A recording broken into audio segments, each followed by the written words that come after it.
Get rid of these. So, you're going to give me an intro. I'm not going to do much. I'm just going to come out and say welcome to the fall 2012 production of the Lonnie Kai Mortgage Players, 1600 Pennsylvania Avenue. A timely political melodrama, and then I'll expand on that. Then I'll go through, we have a hero who's handsome, brave, and strong. We have a heroine who's something. And we have an evil villain. At which point, I will say, I'll acknowledge Paul Dillinger, and then I will say, and now, ladies and gentlemen, I will have... Excuse me, sir. What is it, sir? Can't you see we're very busy here? I'll just take a minute of your time. I just arrived from Pottsville, Massachusetts, and I'm completely baffled by Washington, D.C. Join the crowd. There's a powerful Washington insider there, John Barleycorn. Talk to him. Mr. Barleycorn? Oh, don't tell me. Let me guess. You are a freshman congressman, new in town, ready to reform the government. Why, yes, sir. I am Congressman Hubert Horatio from Pottsville, Massachusetts. And just what motivated you to run for Congress? Well, I'm not really sure. I had a law practice and it was going very well. I, too, was once a lawyer. Then, out of nowhere, I got this burning desire to rid Washington of the powerful vested interests. Ah, yes, the urge to purge, eh? It was one of those idiotic driving compulsions. Like when you're talking to someone wearing a toupee, and it's all you can do to keep from grabbing it off his head. We all know that impulse. And just what vested interest are you planning to snatch, bald-headed? I will start with the big one, the liquor industry. They bribe public officials to turn their backs when everyone knows whiskey is bad for you. Why, whatever gives you that idea? A national survey has revealed that 9 out of 10 leading doctors say whiskey can cause intoxication. I have seen that report, and it is utter nonsense. Why, I have a much thicker and more expensive study that proves that whiskey is beneficial. It encourages romance. It prompts open conversation and encourages romance. May I inquire, what is your interest on the subject? I, sir, am the chief lobbyist for the liquor industry, sometimes known in fear and respect as Big Whiskey. I guess I have offended you. Oh, not at all. I take the opinions of congressmen with a grain of salt. So, what special interest group financed your campaign? Oh, no group at all. I just had my savings and a catchy slogan. Bust Big Whiskey because booze is bad for you. Oh, you call that catchy? Oh, it's much too long. Well, take some time off to rethink it. Relax. Why, see some of our national shrines. Mount Vernon? Or the Washington Monument? Or the Gaieties Burlesque? Later, I've got to call a press conference and announce my program. A press conference? Oh, the papers love to prompt these crank causes. I must think quickly. Have you met my friend, the president, yet? No, I just got off the train. Oh, well, then I must introduce you immediately. To the President of the United States? On my first day in Washington? Well, it's never too early. Well, right now I have to have a meeting with a few of my toadies. I mean my colleagues in Congress. Meet me at 1600 Pennsylvania Avenue in 2 hours. Thank you, sir. I threatened to shake his industry to its foundations, and he arranges a meeting with the President. I think Mr. Barleycorn likes me.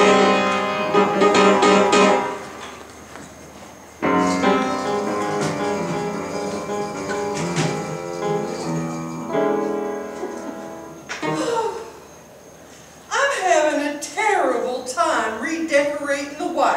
Magnolia. For the Oval Office, I can't decide whether to go with Robin's Egg Blue or Misty Gray. They are both very nice. Madam First Lady, I must say, you're taking the White House decorating program very seriously. It's all that's left to me, Magnolia. The First Lady of the United States has 3 duties: redecorating the White House, gazing adoringly up at her husband as he makes a long-winded speech, and running the country when he can't make decisions. I have been elbowed out of that last duty by that bloodsucker Barleycorn. Oh, I know. Washington lobbyists are expert at influencing public opinion, and John Barleycorn is the worst. I know exactly what he's up to, but he has no idea that hell hath no fury like a First Lady scorned. Let the presidential log reflect that John Barleycorn has arrived. To get him, I thought we had to draw a pentagram on the floor and chant, "I summon thee, O Prince of Darkness." All right. If you will excuse me. Good morning, my pretty. Please catch this nosegay of posies, specially plucked for the fairest flower in all of Washington. Oh, I'd rather catch a case of the measles. I'm sorry, but as a public employee, I'm not allowed to accept any gifts worth over 50 cents. Just a government employee? You deserve much more. Let me elevate your social status to the loftiest in the capital. Marry me and live in my palatial headquarters, the Whiskey Mansion on Connecticut Avenue. With me as your husband, you would be married to the handsomest and most powerful man in Washington, and therefore the world. I'm sure many Washington belles would swoon at such an offer. You must give me time to think it over. Oh, take all the time you need, my dear. I've thought it over. The answer is no. Well, don't be hasty. Why, as my devoted wife, you would be paid tribute by statesmen and business leaders, foreign kings and princes.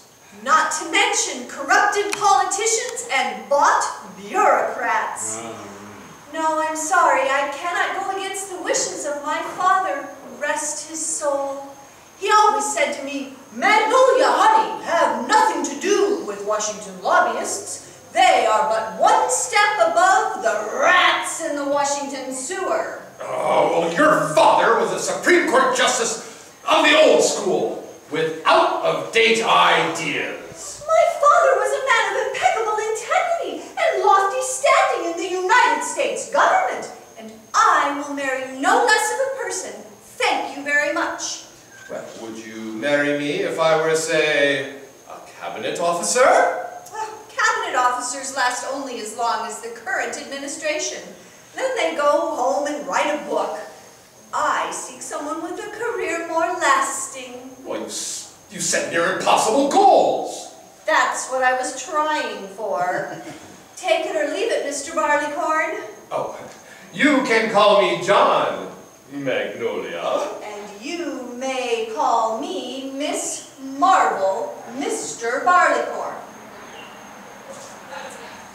When I frown, senior statesmen tremble. And yet my dazzling smile affects this sweet, scented vixen neither a jot nor a tittle. You have not seen the last of me, my dear. I forgot my bag. Mrs. Peppermill, why, you are looking extraordinarily lovely today. Please accept this token of my worshipful esteem. Magnolia turned you down again, eh, Barleycorn? I don't know what you're talking about. Never mind. Now, I have to figure out a color for the Oval Office. Blue or gray? What's wrong with the color it is now? Oh, someone like you would say that. That office has all the charm of a mortician's waiting room.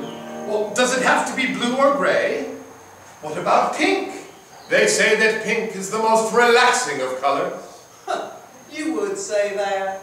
Every time Beauregard gets relaxed, he takes another drink and does exactly what you say. Besides, I was saving pink for the outside.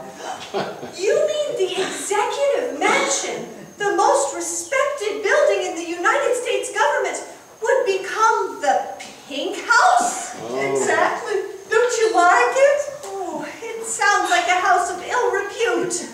Be that as it may, it would be this First Lady's ticket into the history books. Constantine Peppermill's revenge against a wayward husband. I suppose I should tell Beauregard what he's in for. Where is he anyway? Oh, he's in the green room napping before his appointment with the Bloomer Girls. You gave the Bloomer Girls an appointment? I tried to put them off. I told them the president was a busy man. They said they had something very important to discuss with him and were coming anyway. Gad, the Bloomer Girls? Why, they don't believe that you should drink whiskey? They don't like wearing skirts? They think that women should have positions of power in the government. Why, it's positively un-American. Why, they should be stripped of their bloomers and jailed. My lord and master would love to strip them of their bloomers. Well, I must go prepare the president for the Bloomer Girls. Oh, I love to ruin his naps with bad news. Follow me, Barleycorn.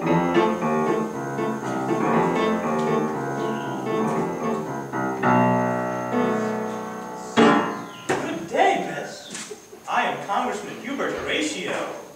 Mr. Barleycorn told me to come here. Mr. Barleycorn just left, but he should be back shortly. Would you like a cup of coffee while you're waiting? Oh, that would be very nice, thank you. Can I leave my suitcase here? Oh, as long as there isn't a bomb in it. What a crazy idea. I had to bring it because I haven't found a place to stay. Well, that won't be easy now, with new office holders arriving by the dozens, and all the congressmen in town to hear the President's State of the Union address. May I ask you a question? Oh, certainly. You seem like a normal enough person. Whatever made you want to run for office? Oh, Mr. Barleycorn asked me that very question.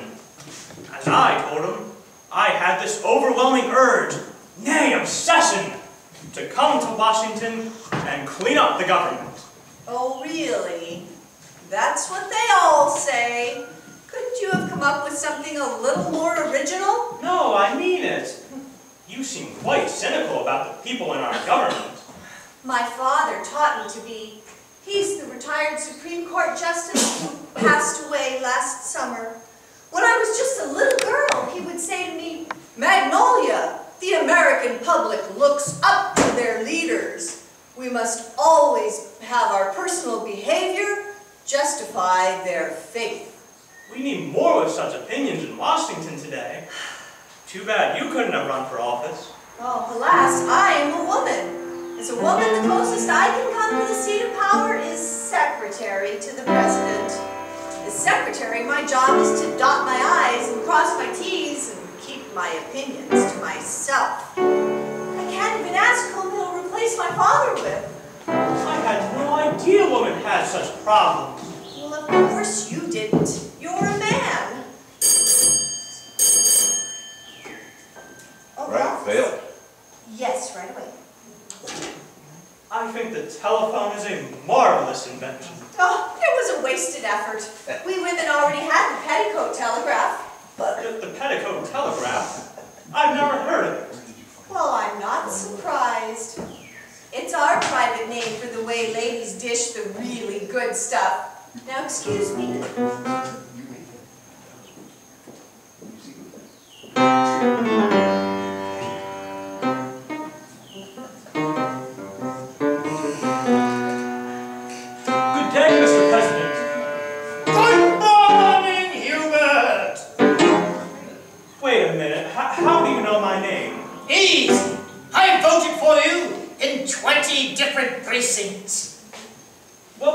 in the Oval Office. You are not the president. But not since 1801. Allow me to introduce myself. I am John Adams, second President of the United States. I helped Thomas Jefferson write the Declaration of Independence and was one of the authors of the United States Constitution. John Adams? But you're dead. Have been for years. Well, what are you doing here? I have every right to be here. I was the first president to occupy the White House after it was built. Well, doesn't it bother the living president and household to have you gliding around in the dark? I don't glide around in the dark. And besides, they can't see, hear, or touch me. But I can. Yes, a few people. Oh, say 1 in every 10,000 can see us spirits. Most of them are strange. You know, wild-eyed men with bad breath and stout elderly ladies with cats in their laps. I was lucky to find someone who could pass for normal. And who did you find? Isn't it obvious? You! I was elected by the people of my district. And how did that come about? Because of me. I'm twisting every spook in every cemetery within a 50-mile radius of Pottsville, Massachusetts. I got them to do a little ghost riding in the ballot box. Now that may seem a little out of line for a founding father, but the State of the Union under this administration demands extreme measures. And why did you pick me? Well, I checked your background file. That's supposed to be private. You are a newcomer. Well, anyway, you have all the qualifications. Senior class president of high school. Oh, Pottsville Law School. No drinking, no scandals, no police problems. And you have a conscience. Fancy that. A lawyer with a conscience. So, I got you elected. So it wasn't my good looks and country charm like the paper said? First rule of politics, never believe the papers. No, sir, you are here because I must clean up the Aegean stables this government has become. And since most people can't see or hear me, you have been elected to be my stable boy. Well, I'll be much too busy. I have this burning desire to defeat Big Whiskey. And where do you think that came from? So you planted that in my head too? Anyone who can get thousands of ghosts to stuff a ballot box can induce one lawyer to develop a sudden conviction. I don't believe this. Do I have any original ideas? Well, there's one I know of. I peeked through the walls and saw the way you eyed that secretary. Oh, isn't she wonderful? I've known her for 2 minutes and already I'm in love. It took her that long just to hate the sight of me. We'll discuss her later. Now let's talk business. Since most people can't see or hear me, will you agree to be my earthly voice? I don't believe in ghosts, and it's political suicide if the voters discover you do. But I won't tell if you don't. How do I know you're really John Adams, and not some imposter in a rented outfit? Whose picture is that on the wall? John Adams, painted by the great Gilbert Stuart. You do resemble him. I would be more certain if I knew you had spiritual powers.